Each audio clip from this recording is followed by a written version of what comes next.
샬롬, 주의 은총과 사랑이 오늘도 여러분의 삶 가운데 함께하기를 주님의 이름으로 축복합니다.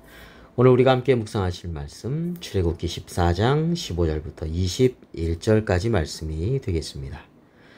자, 모세가 애국 군대가 가까이 올 때 이스라엘 백성들로 하여금 하나님의 구원 역사를 보라고 하였죠.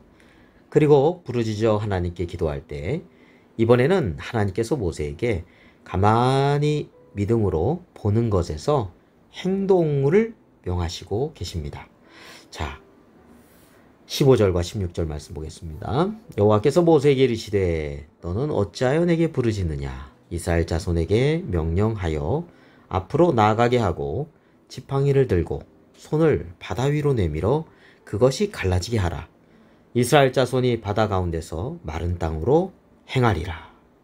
네, 하나님께서 모세에게 이렇게 말씀하셨습니다. 이제는 이스라엘 백성들로 하여금 어떻게 하라고요? 앞으로 나아가게 하라고요. 또 모세는 지팡이를 들고 손을 바다 위로 내밀어서 그 다음에 바다가 갈라지고요. 마른 땅처럼 이렇게 행하게 될 것이다 말씀하셨습니다. 모세가 그대로 순종하였습니다. 21절 보겠습니다. 모세가 바다 위로 손을 내밀매 순종했을 때 어떤 일이 일어났습니까? 여호와께서 큰 동풍이 밤새도록 바닷물을 물러가게 하시니 물이 갈라져 바다가 마른 땅이 된지라.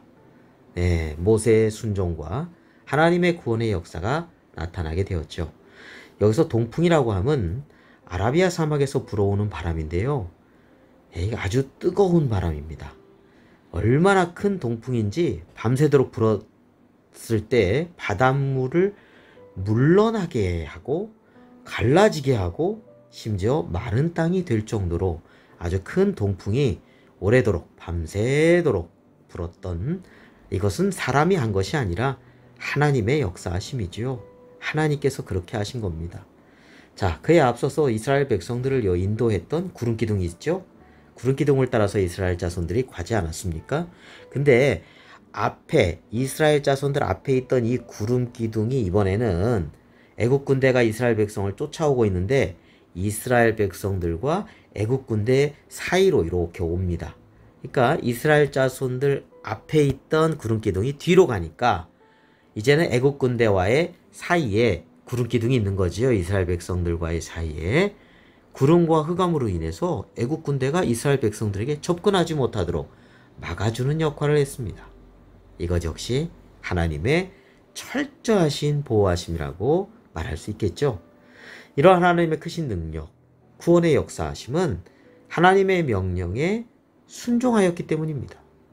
모세가 하나님께서 말씀하신 대로 순종하여 이스라엘 백성들로 하여금 앞으로 나아가게 하고요. 또 지팡이를 들고 손을 바다 위로 내밀어 갈라지게, 그렇게 하나님께서 말씀하신 대로 순종하였을 때 이러한 놀라운 하나님의 크신 능력과 구원의 역사하심이 시작이 되었던 것입니다. 오늘도 주님께서는 우리가 하나님의 말씀에 순종하기를 원하시고 그러한 순종 가운데 하나님의 놀라운 구원의 역사하심을 통해 영광을 받으실 것입니다. 하나님께서는 하나님의 자녀들을 사랑하십니다. 하나님께서는 우리가 또한 순종하기를 원하시죠. 하나님께 순종함은 능력과 보호하심과 구원이며 하나님께는 영광입니다. 오늘도 우리 앞에 애국 군대가 엄청난 인원과 무기를 동반하여 쳐들어온다 하더라도 우리는 하나님의 말씀에 귀 기울이고 순종함을 통해서 믿음으로 보호함을 받고 구원함을 받고 승리하게 될 것입니다. 네, 순종해야 됩니다. 모세는 기도도 하면서 또한 하나님의 말씀에 순종함으로 놀라운 능력과 구원을 경험하였다는 것을 잊지 말아야 하겠습니다. 순종이 능력이고 구원입니다. 기도드리겠습니다. 걸어가신 하나님 아버지, 오늘도 새날을 선물로 주심에 감사합니다. 매일매일 은혜를 베풀어 주시는 하나님을 사랑하고 하나님과 기도를 통하여 영적 교제를 나누며 또한 하나님의 말씀에 순종하는 삶의 모습이 되게 하여 주옵소서.